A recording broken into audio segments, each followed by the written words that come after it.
Cette session porte sur les besoins et comportements qui impactent une salle de classe. Mais avant de procéder, faisons un petit rappel de la session précédente. Quelles sont les attitudes et comportements favorables à la pédagogie active et participative? Quand vous êtes en situation de communication, quels sont les comportements et attitudes qui favorisent une bonne interaction et une bonne participation? Prenez 5 minutes pour échanger entre vous.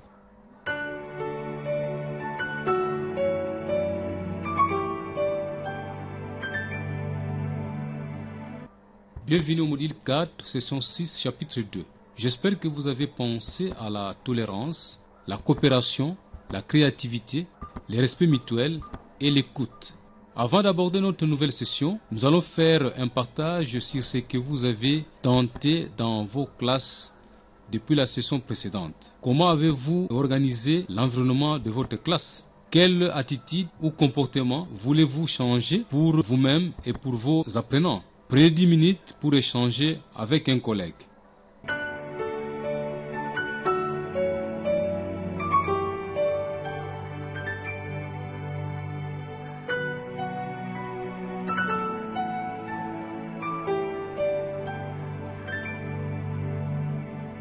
Bienvenue au module 4, session 6, chapitre 3. Maintenant, nous allons aborder notre 6e session qui est divisée en 3 sections en rapport avec la pédagogie active et participative. Les besoins des enfants, les responsabilités des acteurs et l'évaluation des acquis. Voyons ensemble les 5 objectifs spécifiques de la première section qui portent sur les besoins de l'enfant. Le premier objectif est de définir les concepts. Le deuxième objectif est d'identifier quelques besoins de l'enfant pour un apprentissage réussi. Le troisième objectif est de dégager quelques conséquences de la non-satisfaction de l'enfant dans le processus de l'apprentissage. Le quatrième objectif est d'identifier quelques actions à mener dans une école en vue de réaliser un apprentissage réussi. Le cinquième objectif est de citer les acteurs impliqués dans la satisfaction des besoins de l'enfant pour un apprentissage réussi. Maintenant, nous allons examiner de plus près les besoins des enfants. Selon vous, quels sont les besoins des enfants? Vous avez 5 minutes pour faire une liste.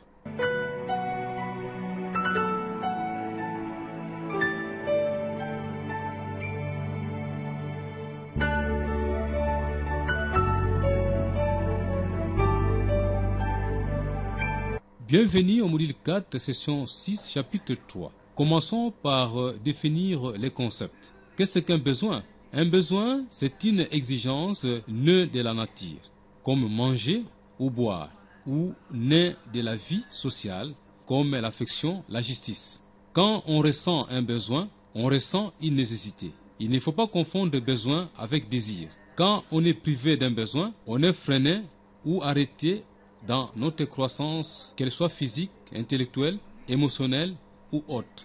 Qu'est-ce qu'un apprentissage? L'apprentissage est le fait d'acquérir des connaissances, des habiletés, de développer des attitudes, d'apprendre une matière. Qu'est-ce qu'un apprentissage réussi? On dit qu'un apprentissage est réussi quand l'apprenant devient capable d'utiliser ou de mettre en pratique les connaissances et habiletés acquises dans les contextes variés de sa vie.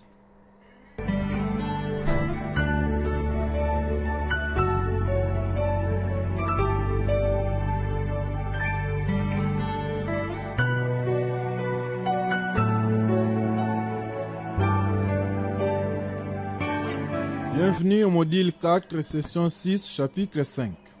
Maintenant, nous allons voir les principaux acteurs impliqués dans la réussite de la pédagogie active et participative. Pour réaliser ces besoins, les acteurs sont les suivants. Au niveau de la famille, il y a les parents et les autres membres de la famille. Au niveau de l'école, il y a le personnel enseignant, administratif et ouvrier et les comités de parents. Au niveau de l'Église, il y a le ministre de Dieu et les adeptes. Au niveau de la communauté, il y a les autorités politico-administratives et les citoyens. Pour que le processus se réalise dans des conditions favorables, il est du devoir des adultes, qu'ils soient parents, enseignants, éducateurs ou autres, de mettre à la disposition de l'enfant les moyens de plusieurs ordres pour lui permettre d'atteindre sa destinée. Au début, les parents ont l'obligation de satisfaire les besoins primaires de l'enfant et lui apprendre à les gérer. Propreté, évacuation, nutrition, protection contre les intempéries. Mais une fois l'âge de la scolarisation atteint, ces premiers besoins vont se doubler et s'enrichir par les besoins d'apprentissage nécessaires pour son épanouissement dans son milieu de vie, tels que besoin d'exploration, besoin d'exprimer ses opinions, besoin ludique, besoin de liberté, besoin d'orientation, besoin d'apprendre, besoin d'être motivé. Notons que ces besoins sont d'ordre cognitif, affectif, psychologique et social.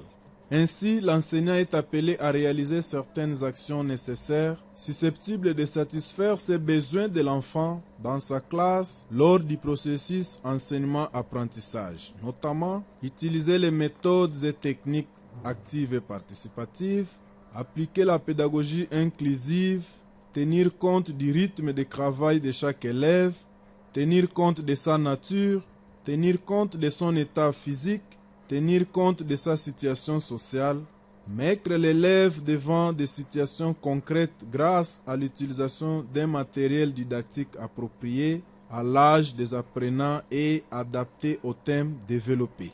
C'est en donnant satisfaction à ces besoins que nous pouvons parler d'un apprentissage réussi, car l'apprentissage sera facilité et permettra à l'élève de développer ses habiletés, ses propres démarches et compétences d'une part, et d'autre part, l'élève sera motivé et participera activement aux activités scolaires et parascolaires.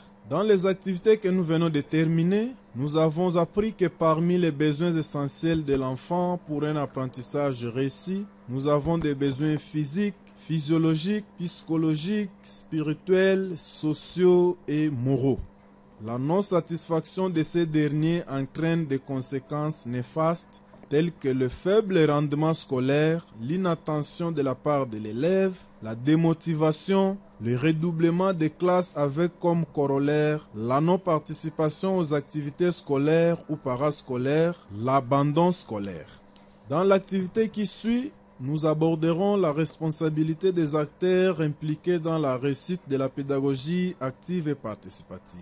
Mais avant, prenez 10 minutes pour répondre aux questions suivantes. Citez quelques besoins essentiels de l'enfant pour un apprentissage réussi. Dégagez quelques conséquences de la non-satisfaction des besoins essentiels de l'enfant dans le processus d'apprentissage. Et énumérez les devoirs des adultes pour la satisfaction de ces besoins.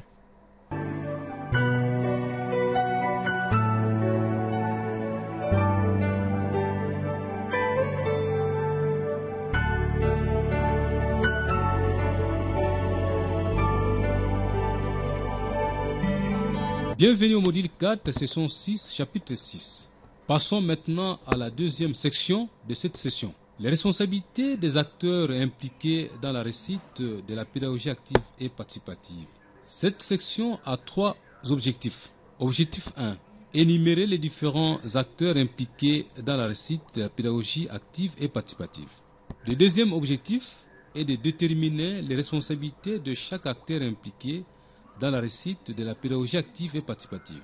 Le troisième objectif est d'expliquer l'importance de l'implication de tous les acteurs dans la réussite de la pédagogie active et participative. Commençons par l'apprenant. L'enseignement est fait dans l'intérêt des apprenants. C'est la raison pour laquelle ces derniers ont un mot à dire sur l'enseignement dispensé. Pour ce faire, chaque classe est appelée à être au début de l'année scolaire son représentant qui sert de relais entre ses pairs et la direction scolaire en vue de résoudre le problème éventuel qui le préoccupe pour un bon apprentissage. Un autre groupe d'acteurs sont le chef de l'établissement et les enseignants. L'école doit jouer un rôle primordial sous la coordination du directeur d'école. Il est appelé à assurer le processus d'apprentissage par les biais des enseignants qui appliquent strictement le programme national et les instructions officielles. Il va sans dire que le directeur En collaboration avec son équipe d'enseignement, les élèves et les parents assurent la discipline de l'école en mettant sur pied un règlement intérieur qui sera de stricte d'application par tous. Notons que la classe n'est pas le seul lieu idéal d'apprentissage. Le jardin scolaire, le jardin zoologique, le marché, la classe découverte et autres lieux sont des lieux par excellence de découverte des savoirs. Il va sans dire que ces lieux doivent être choisis en fonction des objectifs recherchés par les élèves et les enseignants, c'est-à-dire en respectant les finalités et les exigences de l'école, le respect du programme ainsi que la progression des apprentissages. Pour réussir son œuvre éducative et optimiser son rendement, le directeur doit organiser régulièrement des visites pédagogiques des classes qui aboutiront à la tenue des réunions pédagogiques et à des leçons de démonstration. Il est conseillé qu'il y ait des relations suivies et régulières avec les acteurs des écoles environnantes car elles permettent des échanges fructueux et enrichissants qui peuvent améliorer la qualité de l'enseignement dans leurs milieux respectifs. Au cours de vos échanges, vous pouvez traiter entre autres l'emploi des méthodes de la pédagogie active et participative, la fabrication et l'utilisation du matériel didactique, les relations entre école, parents, école, communauté. Un autre groupe d'acteurs sont les inspecteurs et les conseillers d'enseignement. L'inspecteur demeure l'œil et l'oreille du ministère de l'enseignement primaire, secondaire et initiation à la nouvelle citoyenneté. Son autorité s'étend sur toutes les écoles primaires de la République. Les attributions de l'inspecteur étant le contrôle, la formation et l'évaluation. Le contrôle. L'inspecteur se rend compte de l'application du programme de l'enseignement par l'enseignant, de l'emploi des méthodes et techniques de la pédagogie active et participative, de l'existence et de l'utilisation à bon escient du matériel didactique, du respect des prévisions des matières, de la progression dans l'enseignement-apprentissage, des relations entre directeurs, enseignants, élèves et élèves.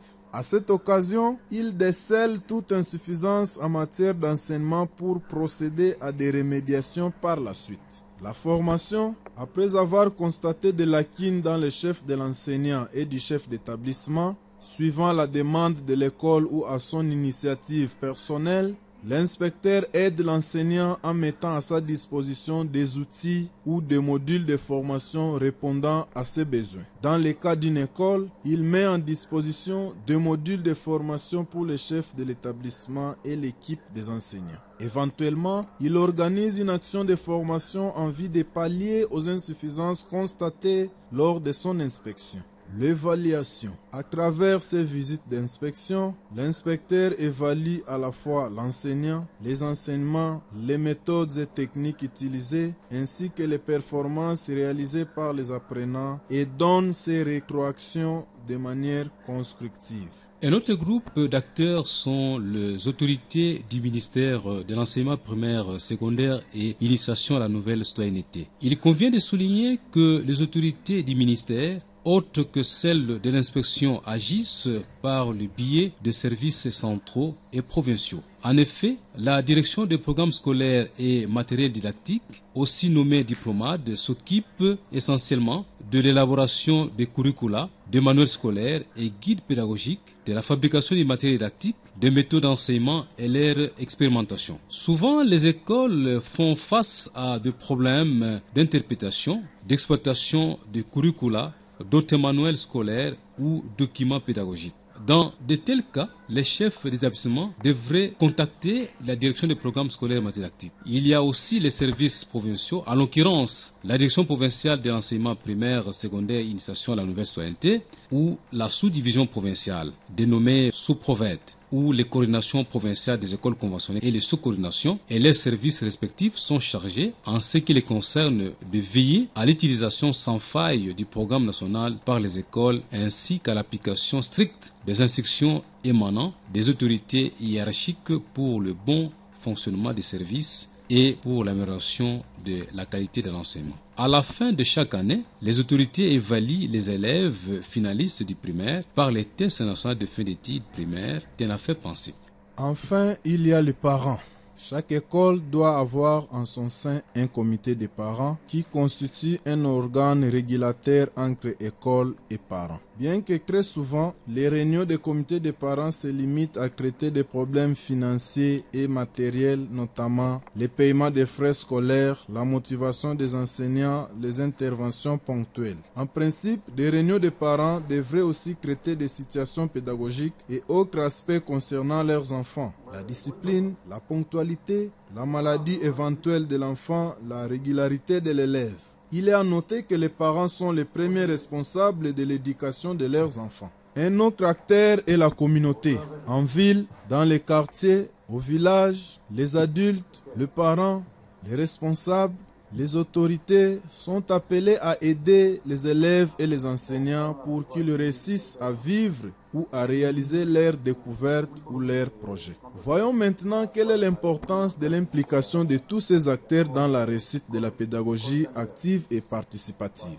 Étant donné que l'œuvre éducative est complexe, la contribution de chaque acteur s'avère indispensable. Ainsi, dans le cadre de la pédagogie active et participative, sa réussite dépend de l'apport de tout le monde, à savoir l'apprenant, les personnels enseignants, les personnels administratifs et ouvriers, les parents, la communauté, les autorités du ministère de l'enseignement primaire, secondaire et initiation à la nouvelle citoyenneté et les autorités politico-administratives. Voici un exemple de situation à résoudre. Lors de sa première visite à l'école primaire Badi, l'inspecteur Yaya est interpellé par le parent mécontent du comportement discriminatoire du directeur Simon Mutombo qui a inscrit plus de garçons que de filles. Celles-ci, mécontentes, sont allées informer leurs parents qui sont descendus à l'école menacer le directeur. Ayant pris cette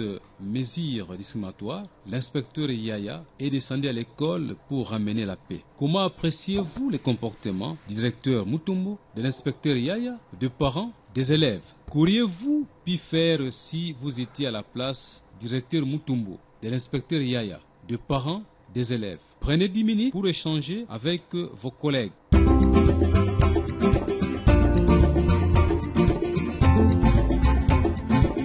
Bienvenue au module 4, session 6, chapitre 7. Avant de procéder à la dernière session, prenez 10 minutes pour citer les acteurs impliqués dans la réussite de la pédagogie active et participative.